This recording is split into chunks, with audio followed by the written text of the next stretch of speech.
My grandfather always said, when people take from you without shame, you teach them a lesson they'll never forget. The morning everything started. I woke up and checked my security camera like I always did. That infrared camera had been helping me monitor my front porch for the past 3 weeks, ever since my packages started disappearing mysteriously. So when I saw the footage from that morning, my heart nearly stopped. I stared at the screen, only to see a familiar figure, a pink bathrobe, fuzzy slippers with pom-poms, calmly picking up my package, opening it right there on my porch, taking out the wireless earbuds worth $249, then tossing the empty box into my own trash can. That was Donna Whitmore, Vice President of the Maplewood Heights Homeowners Association, the same person I had been reporting my missing packages to for the past 3 weeks. I was 38 years old when I learned that even quiet neighborhoods have predators. 2 months earlier, after my mother passed away, I moved to Maplewood Heights, hoping for a fresh start. The house was modest, a single-story craftsman with a small front yard and a detached garage where I kept my work equipment. As an automated irrigation systems engineer, I thought I understood how predictable systems worked. I was wrong. The packages started disappearing in my 3rd week here. First, a phone case, then a set of tools, then a watch I had ordered for my late father's birthday tradition I still kept. The tracking always said delivered. The porch was always empty. I installed a basic security camera above my front door, but someone spray-painted it black within 48 hours. No footage, no evidence, just a ruined camera and another missing package. Whoever was doing this knew exactly what they were doing, and they were not afraid of getting caught. So I installed a second camera, an infrared model hidden inside a fake plant pot on my porch railing, the kind of camera I used for monitoring irrigation systems at night, nearly invisible, unless you knew exactly where to look. For the next 3 weeks, I watched and documented everything, and every single time, the same figure appeared. Pink bathrobe, fuzzy slippers. She never looked around nervously. She never hurried. She examined each package and took only the ones that seemed valuable enough. This was not random theft. This was a calculated selection by someone who believed her position in this community made her untouchable. Day 23 gave me the clearest footage yet. 6:47 a.m. Donna walked up to my porch as she owned it, opened the package containing wireless earbuds, examined them under the porch light, smiled with satisfaction, and slipped them into her bathrobe pocket. Then she dropped the empty box into my trash can. The whole thing took less than 90 seconds. She did not even glance at the camera she thought she had destroyed weeks ago. I sat in my living room, watching the footage loop on my laptop. My hands were steady, but my mind was racing. This was the same woman who had told me just last week. Maybe you forgot you already picked them up. It happens to new residents all the time. She had looked me straight in the eyes and lied with the confidence of someone who had done this many times before and never faced consequences. I did not confront her that day. I did not call the police. Instead, I opened a new spreadsheet and started building a file. Date, time, package description, estimated value, tracking number, screenshot of footage. This was no longer about one pair of earbuds. This was about documenting a pattern. In my work, I have learned that systems fail when people assume no one is watching. Irrigation lines get tapped illegally, water gets stolen, and the thieves always think they are smarter than the system. But systems can be designed to catch them. All it takes is patience, documentation, and the right moment to strike. That evening, I walked out to my garage and looked at the large tank in the corner. It contained industrial-grade liquid fertilizer, the kind I use for commercial agricultural projects, concentrated, organic, completely harmless to humans. But the smell was something else entirely. Imagine dirty gym socks soaked in rotten eggs, then left in a hot car for a month. That was what this fertilizer smelled like when exposed to air. And it had one more interesting property. It stained everything it touched, a sickly greenish-brown color that took days to wash off. I stared at that tank for a long time. An idea was forming in my mind. Not revenge, something better. A lesson. I thought about what my grandfather would have done. He had been a farmer his whole life, and he had dealt with his share of thieves, neighbors who moved fence posts in the night, workers who skimmed from the harvest. He never raised his voice. He never threw a punch, But somehow, every single one of them ended up regretting what they had done. I closed the garage door and went back inside. On my laptop, I pulled up the HOA website and started reading the community bylaws. Donna thought her position made her immune to consequences. She had been stealing for who knows how long, protected by her title and her sister's authority as HOA president. But immunity only lasts until someone decides to build a proper case. That night, I discovered something interesting in Article 4. Section 2, Paragraph 1. Any resident could request an open meeting to discuss community concerns. All it required was a written request submitted 7 days in advance. I smiled for the first time in weeks. My grandfather had another saying, one he saved for special occasions. A thief who grows comfortable is a thief who has already lost. They just do not know it yet. Donna Whitmore had grown very comfortable indeed, and she had no idea that her comfort was about to end. The next morning, I walked into the HOA office with my laptop tucked under my arm and a flash drive containing every piece of footage I had collected. The office was located in a small building near the community pool, decorated with fake plants and motivational posters about building community together. Behind the reception desk sat a woman in her late 50s with perfectly styled silver hair and a smile that never quite reached her eyes. A nameplate on her desk read, Beverly Thornton, President. I introduced myself and explained that I had evidence of ongoing package theft in the neighborhood. I told her I had video footage clearly showing the perpetrator. I asked if I could show her what I had recorded. Beverly's smile flickered for just a moment, so brief I almost missed it. Then she folded her hands on the desk and said, Mr. Holloway, I appreciate you coming forward with your concerns. However, I have already spoken with the individual in question, and there has been a misunderstanding. She thought your packages were misdelivered to your address. She was simply trying to help by collecting them for the correct recipient. The matter has been resolved. I stared at her for a moment, processing what she had just said. The individual in question, not even a name. I asked Beverly directly if she was referring to Donna Whitmore, and her expression tightened almost imperceptibly. I am not at liberty to discuss other residents by name, she said. What I can tell you is that this community operates on trust and mutual respect. Making accusations without going through proper channels can be very damaging to neighborhood harmony. I held up my flash drive and told her I had footage of 23 separate incidents spanning 3 weeks. I told her the packages were clearly addressed to me, delivered to my porch, and taken by the same person every time. Beverly did not even glance at the flash drive. Instead, she slid a piece of paper across the desk toward me. If you wish to file a formal complaint, you may fill out this form. The Community Standards Committee will review it at our next quarterly meeting in April. It was January. She was asking me to wait 3 months while my packages continued to disappear. I took the form, thanked her for her time, and left without another word. There was no point in arguing with someone who had already decided not to see. My next stop was the police station. The officer at the front desk was a young woman with tired eyes, who listened patiently as I explained the situation. I showed her the footage on my laptop. She watched the clearest clip, the one from day 23, and nodded slowly. This does appear to show someone taking a package from your porch, she said.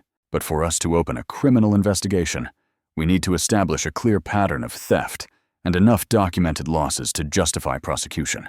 One incident, even with video, usually gets handled as a civil dispute. I told her this was not one incident. I told her I had observed the same person taking packages multiple times over 3 weeks. She asked me if I had a detailed log with dates, times, item descriptions, and values for each incident. I admitted I had only started formally documenting a few days ago. She gave me a sympathetic look and handed me her card. Detective Michelle Dawson, Property Crimes Division. Build that documentation, she said. Tracking confirmations, receipts, and delivery screenshots. Create a file that shows an undeniable pattern. Then come back, and we can talk about next steps. And one more thing. Do not confront the suspect directly. If this ever goes to court, you want your record clean. I drove home feeling like I had wandered into a maze designed by someone who never wanted me to find the exit. The HOA refused to look at my evidence. The police needed more before they could act. And all the while, Donna was free to help herself to whatever arrived on my porch. When I pulled into my driveway, I noticed a delivery notification slip stuck to my front door. The package had been marked as delivered at 11:23 a.m. It was now 2:15 p.m. The porch was empty. I checked my hidden camera footage and felt my stomach drop. 11:47 a.m. There she was again. But this time, I barely noticed her.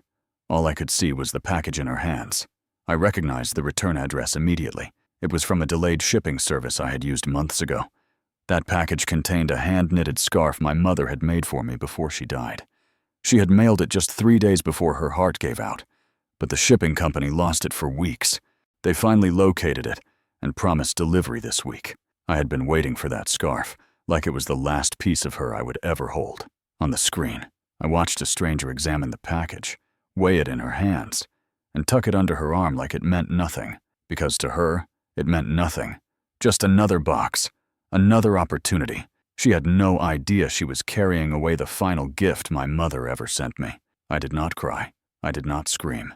I sat in my car for a long time, staring at the frozen frame on my phone screen. That evening, I opened my laptop and built something more sophisticated than a simple spreadsheet. I created a database with multiple columns: date, time, carrier, tracking number, item description, purchase price, delivery confirmation timestamp, and theft timestamp from my footage. I cross-referenced every delivery notification email with my camera logs. I flagged entries where the gap between confirmed delivery and theft was under 30 minutes, proving she monitored incoming packages in real time. I categorized losses by type: electronics, personal items, and household goods. I calculated running totals that updated automatically. After 3 hours of work, the numbers stared back at me. 12 packages confirmed delivered. 12 packages were stolen. Total documented losses, $1,237. And I was just getting started. I thought about Beverly Thornton and her dismissive smile, how quickly she defended Donna without even glancing at the evidence.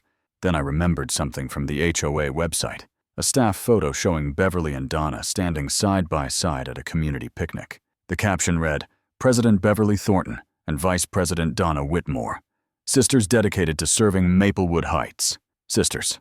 Of course, I was not fighting one thief. I was fighting a family operation. But every operation has vulnerabilities, and I intended to find them all. 3 days after I visited the HOA office, I came home to find a bright yellow notice taped to my front door. The header read, "Official Violation Notice," in bold capital letters, and beneath it was a detailed citation accusing me of violating Community Regulation 7.3.2, Maintenance of Front Porch Aesthetics. According to the notice, I had left packages unattended on my porch for more than 4 hours, creating visual clutter inconsistent with community standards. The fine was $150, due within 14 days.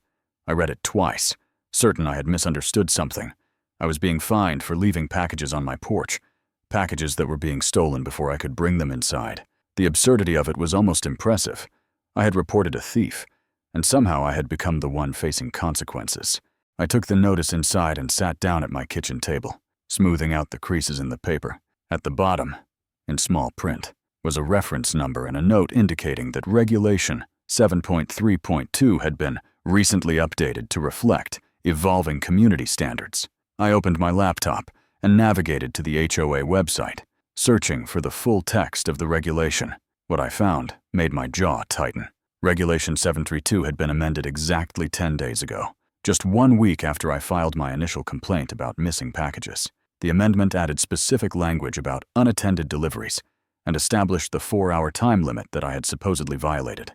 The revision had been proposed by the Community Standards Committee and approved unanimously by the board. The committee chair who submitted the proposal was listed at the bottom of the document, Donna Whitmore. She had created a rule specifically designed to punish me for being robbed. I leaned back in my chair and stared at the ceiling for a long moment. This was no longer just theft. This was a coordinated effort to silence anyone who questioned her. She steals from residents, and if they complain, she uses her position to bury them in fines and bureaucratic nonsense until they give up. I wondered how many people before me had faced the same treatment. I wondered how many had simply paid the fines and learned to keep their mouths shut. That afternoon, I decided to find out. My neighbor, Marcus Webb, lived 3 houses down. A retired postal worker in his late 60s, who spent most of his days tending to an impressive vegetable garden in his backyard. I had waved to him a few times, but never really spoken beyond basic pleasantries.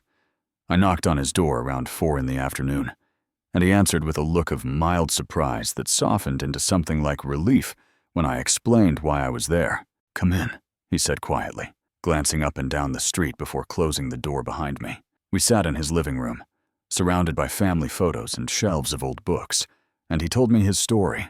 "She has taken from me 3 times that I know of," Marcus said, his voice tired but steady. "A birthday gift for my granddaughter, a set of rare seeds I ordered from a specialty catalog, and a package of medication that I needed for my blood pressure." He had tried to report it, just like I had. He went to Beverly Thornton, and she told him the same thing she told me. Misunderstanding, misdelivery, already resolved. When he pushed harder, he received a violation notice for improper lawn maintenance and a fine of $200. "I am 67 years old," Marcus said. "I do not have the energy to fight them, so I pay the fines, and I order everything to a pickup location 20 minutes away. It is easier than dealing with her." As I asked Marcus if he knew of anyone else in the neighborhood who had similar experiences. He nodded slowly and gave me 4 names. Over the next 2 days, I visited each of them. A young couple on Maple Lane had lost 3 Amazon deliveries in their first month. A single mother on Oak Street, whose children's Christmas presents had vanished from her porch. An elderly widow who had stopped ordering anything online altogether because it never arrives anyway. The pattern was identical every time. Packages disappeared, complaints were dismissed, and anyone who pushed too hard suddenly found themselves on the receiving end of HOA violations for things they had never been cited for before. One detail appeared in almost every story. Their security cameras had been vandalized or had mysteriously malfunctioned right before the thefts began. The same thing that happened to me.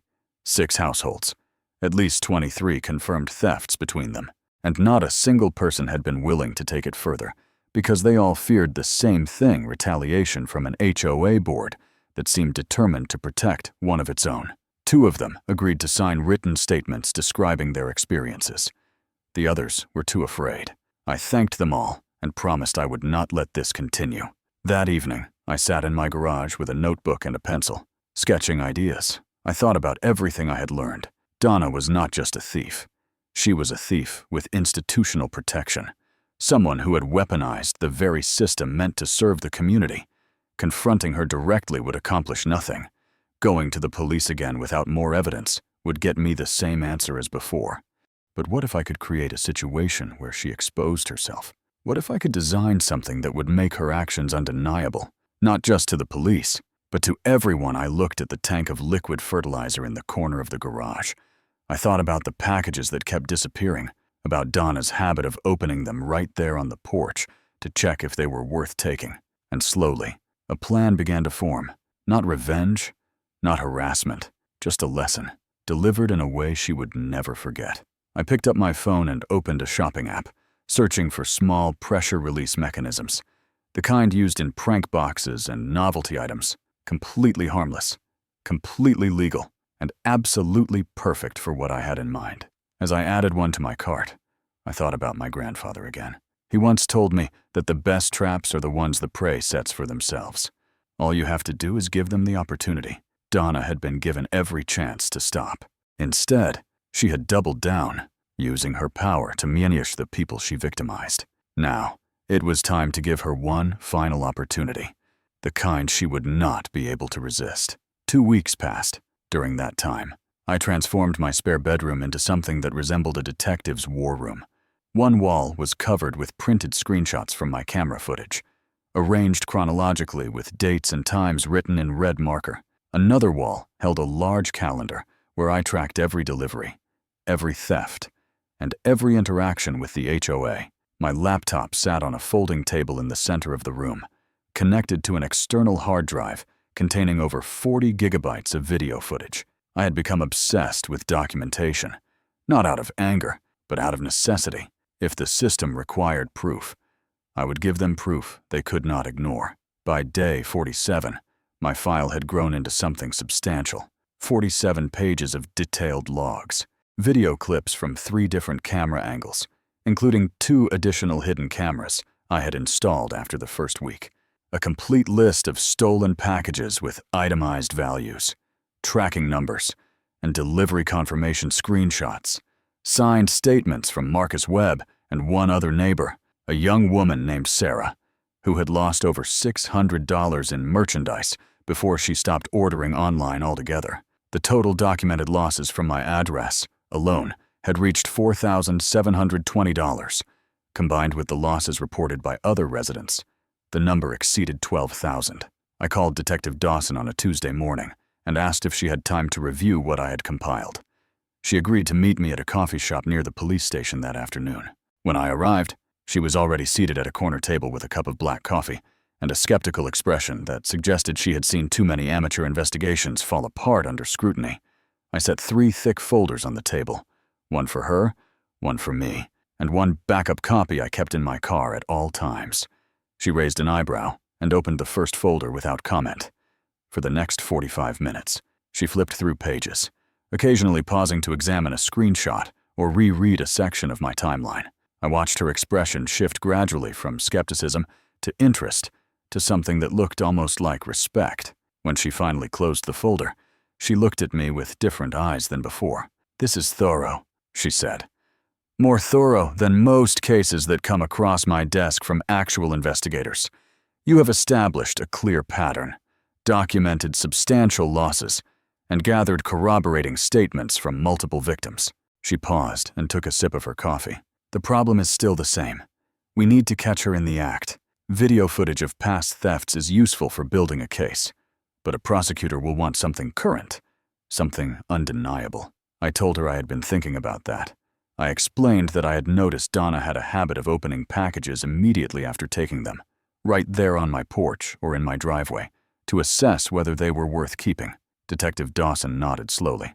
"That is consistent with opportunistic theft behavior," she said. "She wants to know what she has before she commits to carrying it away. If the item is of low value, she might leave it behind to avoid suspicion."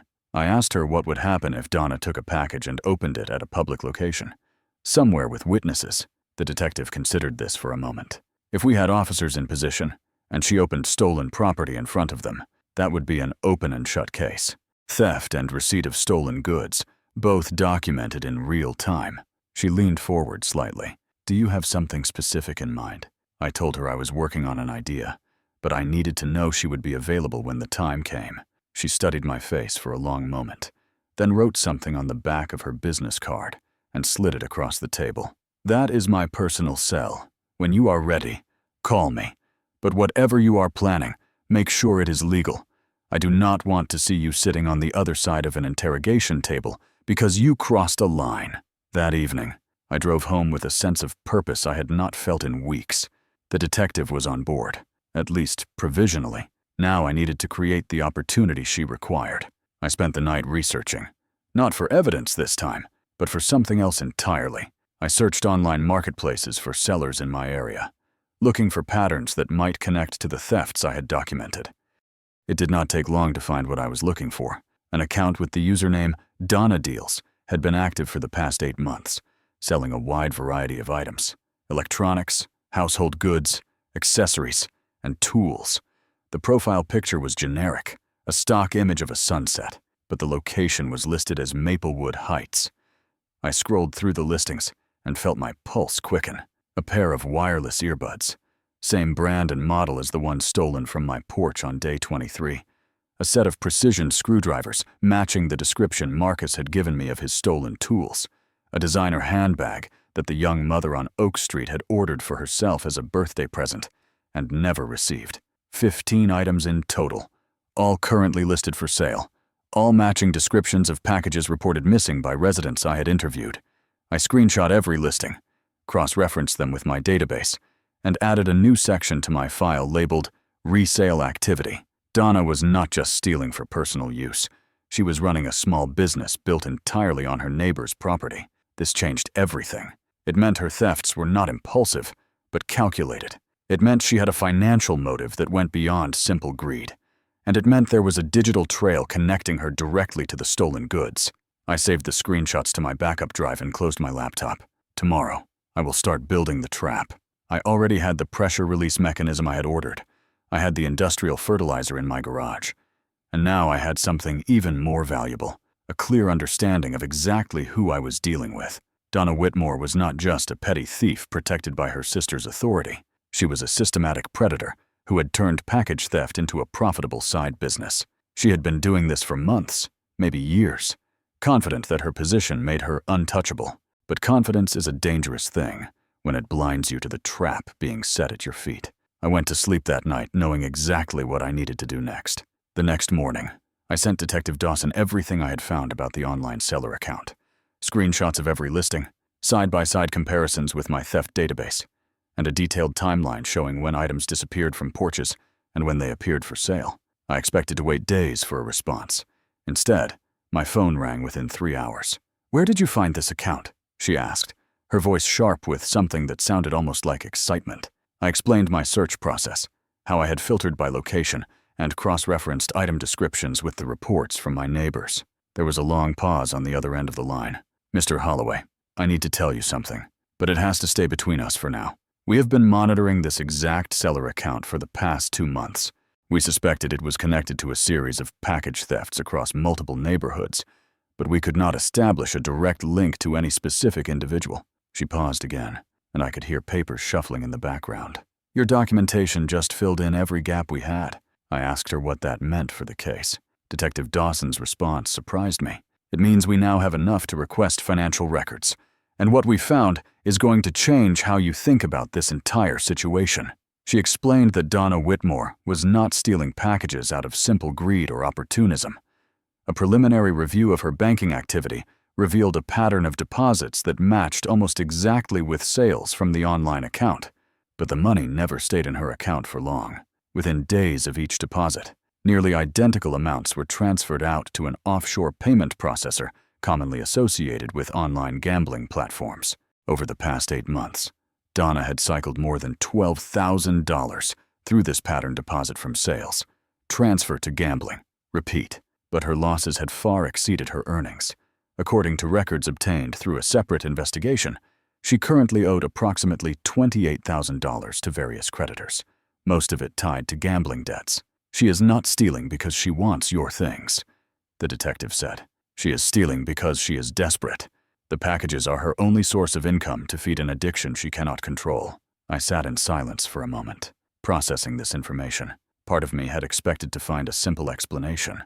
A petty thief who enjoyed taking things that did not belong to her. But this was something else entirely. This was a woman trapped in a spiral of compulsion and debt, using her position in the community to fund a habit that was slowly destroying her. It did not make me feel sorry for her. She had still chosen to steal from her neighbors. She still used her authority to punish anyone who complained. She had still taken my mother's scarf without a second thought. But it did help me understand why she had been so brazen, so systematic, so confident that she would never be caught. She was not thinking clearly. She was thinking like an addict, focused only on the next score, the next deposit, the next bet. Detective Dawson continued. "Here is where it gets more complicated. We believe her sister knows about the gambling problem. Beverly Thornton has made several large cash withdrawals over the past year that coincide with Donna's most significant debt payments. She is covering for her, not just administratively, but financially." This explained everything.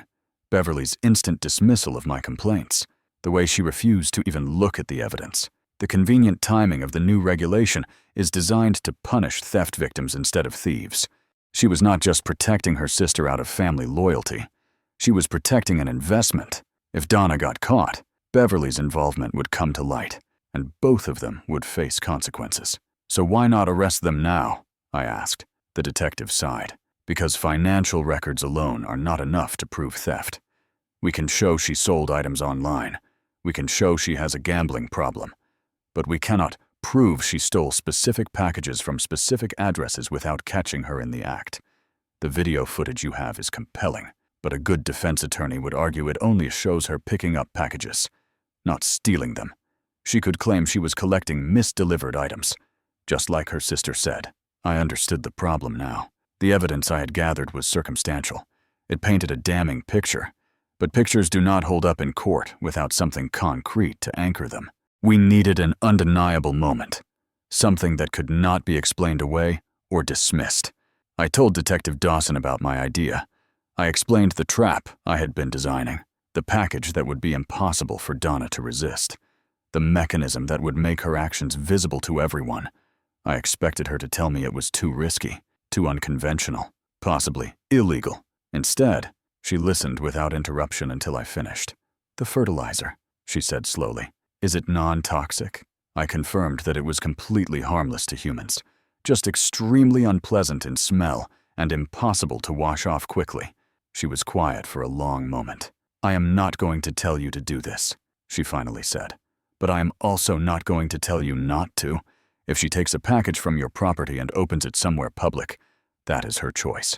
What happens as a result of that choice is a consequence of her own actions." She paused. "Just make sure you have cameras rolling, and let me know when and where. I want to be there when it happens." I thanked her and ended the call. For the first time since this nightmare began, I felt like I was not fighting alone. The system that had failed me was finally starting to work in my favor. Now, I just needed to set the stage. The HOA monthly meeting was scheduled for the last Saturday of the month, exactly 12 days away. That gave me plenty of time to prepare. The first thing I did was submit a formal request for an open community meeting. Article 4, Section 2, Paragraph 1 of the HOA bylaws guaranteed every resident the right to address concerns before the full membership, provided they submitted a written request at least 7 days in advance.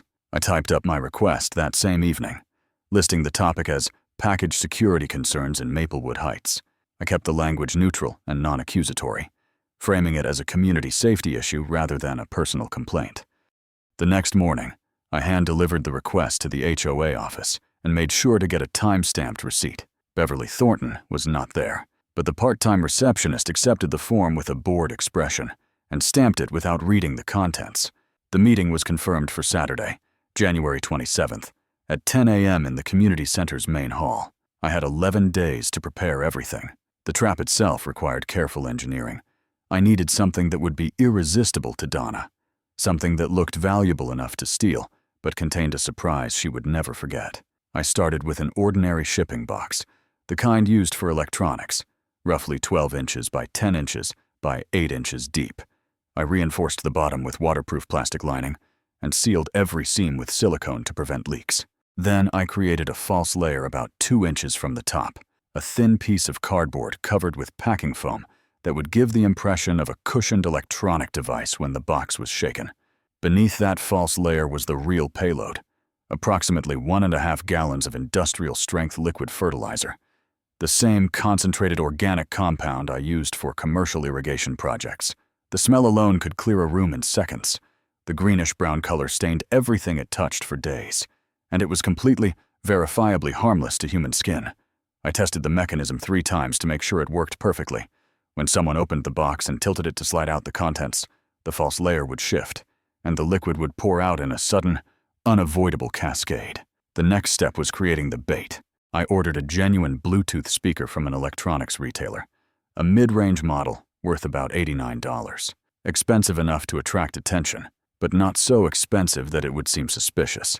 I made sure to use my real name and address, and I requested signature-free delivery so the package would be left on my porch as usual. The tracking information showed an estimated arrival date of Saturday, January 27th, sometime between 9 a.m. and 12 p.m., the same morning as the HOA meeting. The timing was perfect. I also placed a small GPS tracker inside the trap box, hidden beneath the waterproof lining, where it would not be discovered even if someone examined the package closely. This would allow me to monitor the box's location in real time and confirm exactly where Donna took it. I spent the remaining days reaching out to the neighbors who had shared their stories with me. Marcus Webb agreed to attend the meeting without hesitation. Sarah, the young woman who had lost over $600 in stolen packages, said she would come if she could sit near the back. 2 others agreed to be present, but asked not to speak publicly. That was fine. I did not need them to say anything. I just needed witnesses. The morning of January 27th arrived cold and clear. I woke up at 6 a.m. and checked my cameras, my tracking apps, and my email for delivery updates. The speaker was out for delivery, scheduled to arrive within the next few hours. I showered, dressed in clean jeans and a button-down shirt, and made myself a cup of coffee that I barely tasted. At 8:47 a.m., I received a notification that my package had been delivered. I watched on my hidden camera as the delivery driver placed a brown box on my porch, took a photo for confirmation, and drove away. The real package was here. Now came the critical moment. I walked outside, retrieved the genuine package, and brought it into my house. Then I carried out the trap box, identical in size and appearance, with a shipping label I had printed myself using the same tracking number format. I placed it in the exact spot where the original had been, angled slightly toward the street, so it would be visible to anyone walking past. Then I went back inside and waited. At 9:23 a.m., exactly 36 minutes after the real delivery, my camera captured a familiar figure approaching my porch. She was not wearing her pink bathrobe this time. Instead, Donna Whitmore was dressed in a crisp white blouse and tan slacks, clearly prepared for the HOA meeting later that morning. She walked up my driveway with the same confident stride I had seen dozens of times before, picked up the trap box, and examined the shipping label. For a moment, I thought she might open it right there, which would have ruined everything. But instead, she tucked the box under her arm and walked back toward her car. I watched the GPS tracker on my phone as the blue dot moved down my street, turned left onto Maple Lane, and headed toward the community center. She was taking my package directly to the meeting. I had anticipated this possibility but had not dared to hope for it. Donna must have decided to use the package as evidence against me, proof that I was ordering unnecessary items and leaving them on my porch in violation of Regulation 7.3.2. She was planning to publicly shame me with my own delivery. She had no idea she was carrying a time bomb. I called Detective Dawson at 9:31 a.m. "She took the bait," I said. "She is heading to the community center right now. The meeting starts in 30 minutes. The detective's response was calm and professional. "I will have 2 officers in plainclothes inside the building. I will be there myself, seated near the back. Do not approach her. Do not confront her. Let her make her own choices." I told her I understood. At 9:45 a.m., I locked my front door and began the short walk to the community center. The GPS tracker showed the blue dot stationary, exactly where I expected it to be. Donna was already inside, probably rehearsing the speech she planned to deliver about irresponsible residents and community standards. She thought she was about to win. She thought this meeting would be her moment of triumph. She had no idea that in less than an hour, everything she had built would come crashing down around her. The community center was more crowded than I had ever seen it.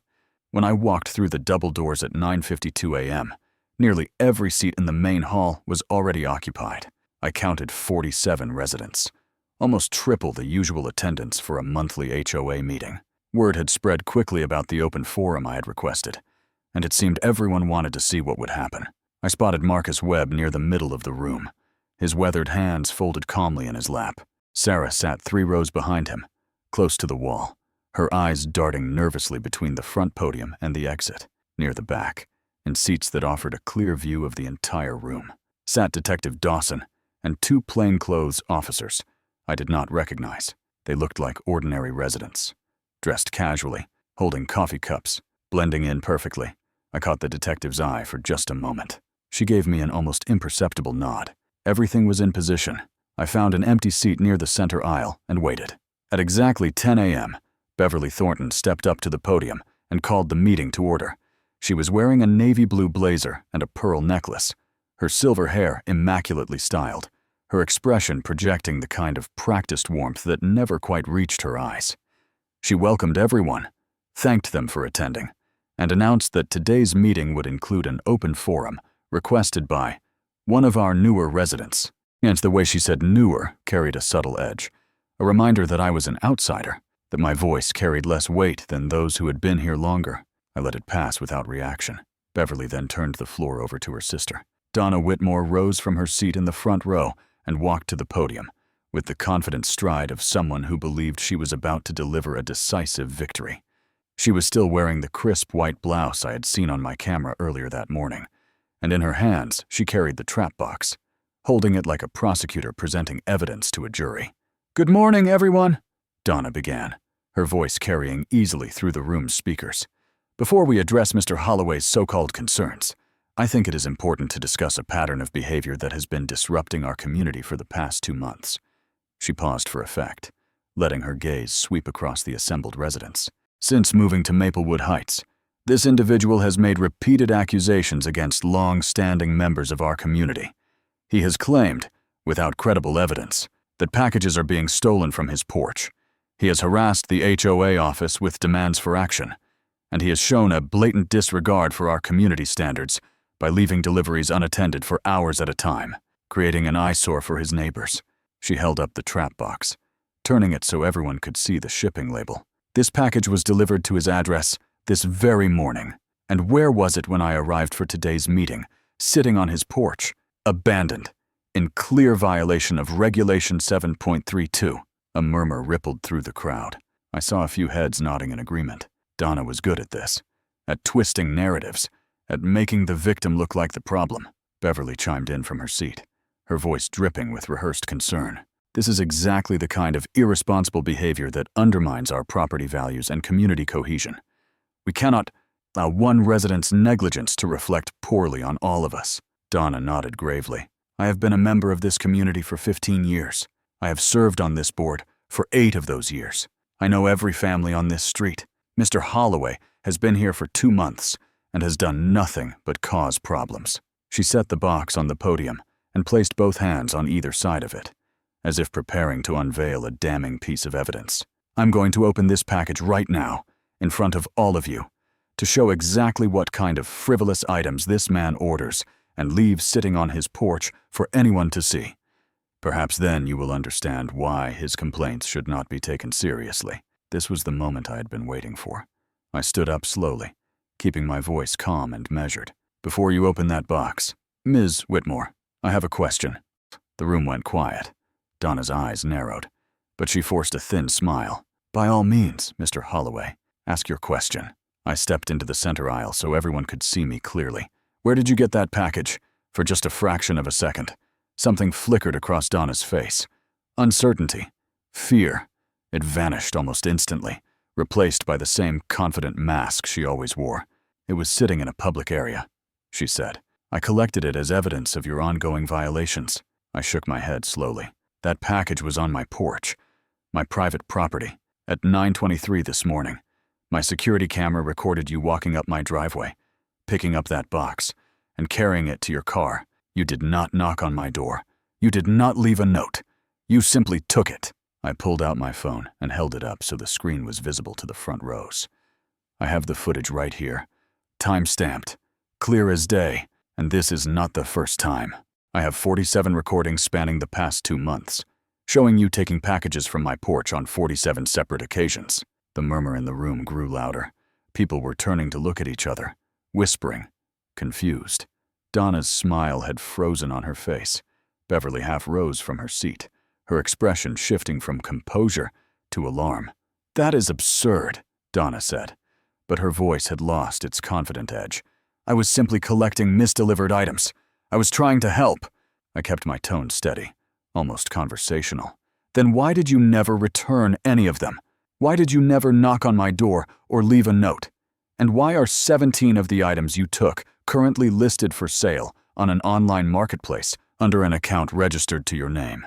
The whispers became audible gasps. I saw Marcus Webb lean forward in his seat, his eyes fixed on Donna with an expression of grim satisfaction.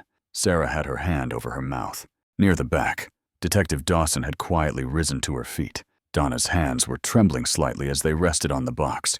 She looked at her sister, searching for support, but Beverly's face had gone pale. This is ridiculous, Donna said, her voice rising. I will prove it.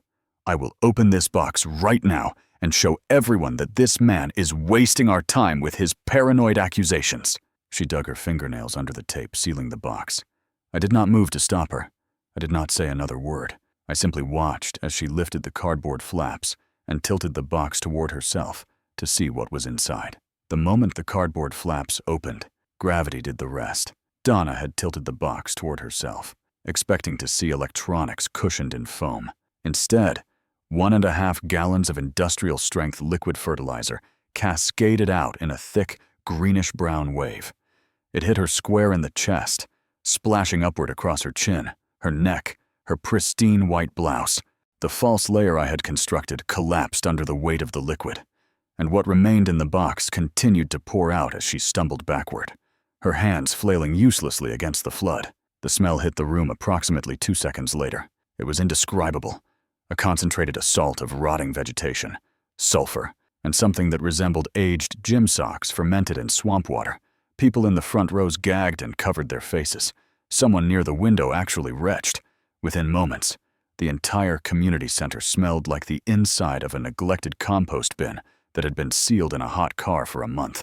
Donna stood frozen in front of the podium, fertilizer dripping from her hair, her face, her ruined blouse.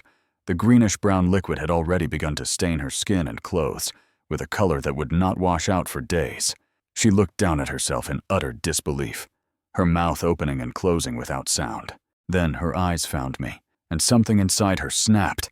She stormed toward me, her heels slipping slightly on the wet floor, her voice shaking with fury. "What did you do? What did you do to me?" I remained seated, my hands folded calmly in my lap. "That was my package. Ms. Whitmore, the one you took from my porch this morning. I have every right to put whatever I want inside my own property." She jabbed a dripping finger toward my face. "This is assault. This is criminal. I will have you arrested." I shook my head slowly. "It is organic fertilizer. Non-toxic. Completely harmless to humans. Unpleasant. Certainly, but not dangerous in any way. The only crime committed here today was when you walked onto my property and stole that box, just like you have been stealing from me. Our neighbors for months." The room had erupted into chaos. People were standing, talking over each other, some moving toward the exits to escape the smell, others pushing forward to see what was happening. Through the confusion, I saw Detective Dawson making her way toward the front of the room, the two plainclothes officers flanking her on either side. She reached the podium area just as Donna was winding up for another tirade. "Donna Whitmore," the detective said, her voice cutting through the noise with practiced authority. "I am Detective Michelle Dawson with the Property Crimes Division. You are under arrest for theft of property, receipt of stolen goods, and fraud. You have the right to remain silent. Anything you say can and will be used against you in a court of law." Donna's face went white beneath the greenish stains. "This is insane. Beverly, tell them, this is all a misunderstanding." She turned toward her sister, desperation cracking through her anger. But Beverly Thornton was no longer sitting in her seat. She had risen and was slowly backing toward the side exit, her face a mask of barely controlled panic. One of the plainclothes officers moved to intercept her.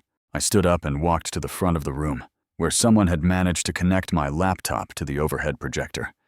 I clicked through to my evidence folder and began playing the videos. 47 clips, 47 mornings. The same figure approached my porch, examining packages, taking what she wanted, discarding what she did not. The timestamps were clearly visible in the corner of each recording. The silence in the room was absolute, except for the soft click of each new video loading. When the compilation ended, I pulled up the screenshots from the online marketplace account. 17 items are currently listed for sale, side-by-side comparisons with the packages reported missing by residents of Maplewood Heights. Purchase dates, theft dates, and listing dates, all arranged in a timeline that left no room for doubt. Total documented losses from my address alone come to $4,720, I said, keeping my voice steady. Combined with losses from other victims in this neighborhood, the figure exceeds $17,000. This was not a misunderstanding. This was systematic theft, enabled and protected by the leadership of this HOA. Marcus Webb rose slowly from his seat, his weathered face set with quiet determination. 6 months ago, a package went missing from my porch. Inside was a pocket watch that belonged to my father. He carried it through Korea. It was the only thing of his I had left. His voice wavered slightly, but held firm. Last week, I found that exact watch listed for sale online. Same inscription on the back, same scratch on the crystal. She took it from me, and she tried to sell it to strangers.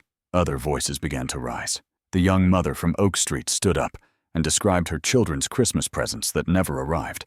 Sarah talked about the $600 in merchandise she had lost before giving up on online shopping entirely. One by one, the victims of Donna Whitmore's operation found their courage and spoke. The weight of testimony filled the room like a physical presence. Finally, an elderly man in the back row called out, I move for an immediate vote of no confidence in the current HOA board. The motion was seconded before he finished speaking. Beverly tried to protest, tried to invoke procedural rules, but her voice was drowned out by the chorus of residents demanding a vote. When the hands were counted, 39 of the 47 residents present voted in favor. Beverly Thornton's presidency ended right there, in a room that still reeked of fertilizer, with her sister being led out in handcuffs. I watched Donna disappear through the side door, her stained white blouse visible until the very last moment. She did not look back. She did not apologize. She simply vanished into the consequences she had spent years believing would never catch up with her. 3 months later, I stood on my front porch with a cup of coffee in my hand, watching the morning light spread across Maplewood Heights. The air was crisp and clean, carrying the scent of freshly cut grass from Marcus Webb's lawn across the street. It was the kind of peaceful morning I had imagined when I first moved here, the kind I had almost given up hoping for. A lot had changed since that day in the community center. The courts had moved faster than I expected. Donna Whitmore pleaded guilty to multiple counts of theft, receipt of stolen goods, and fraud. The judge sentenced her to 18 months of supervised probation, full restitution of $17,060 to her victims, and 200 hours of community service at the county recycling center. She was also permanently barred from holding any position in a homeowners association for the rest of her life. I heard she moved to a small apartment on the other side of town, far from the neighborhood she had terrorized for years. I never saw her again after that day in the community center, and I had no desire to. Beverly Thornton resigned from the HOA board the same afternoon her sister was arrested. Within a week, a for sale sign appeared in front of her house. She sold it for 15% below market value, apparently desperate to leave as quickly as possible. The new owners were a young couple with a toddler and a golden retriever. They waved at me every morning when they walked their dog past my house. They had no idea about the history of the woman who lived there before them, and I saw no reason to tell them. Some stories are better left in the past. The HOA held an emergency election 2 weeks after the incident. Marcus Webb was elected president by unanimous vote, the first time in the organization's history that a candidate ran unopposed. His first official act was to repeal Regulation 7.3.2, the rule Donna had created to punish theft victims for being robbed. His second act was to establish a new regulation, 7.3.3, which explicitly protected residents' right to receive packages on their property without interference. The irony was not lost on anyone. I received a letter from Donna's attorney about a month after the sentencing. It was a formal apology, clearly written by a lawyer rather than by Donna herself, expressing regret for any inconvenience caused by the misunderstanding. I read it once and threw it away. There was nothing in that letter that could give me back what I had lost. The restitution check covered the financial value of my stolen packages, $4,720, deposited directly into my account. But money could not replace my mother's scarf. The hand-knitted gift she had mailed 3 days before her heart gave out was never recovered. Donna claimed she did not remember what she had done with it, that it was probably sold or discarded months ago. I tried not to think about it too often. Some losses cannot be measured in dollars, and some wounds do not heal completely, but I found my own way to make peace with it. I planted a small garden in my backyard, filled with my mother's favorite flowers. Every spring, when the first blooms appeared, I would sit beside them and remember her hands. Always busy, always creating something beautiful. The morning I knew everything had truly changed was a Saturday in late April. I was checking my mail when a delivery truck pulled up to my curb.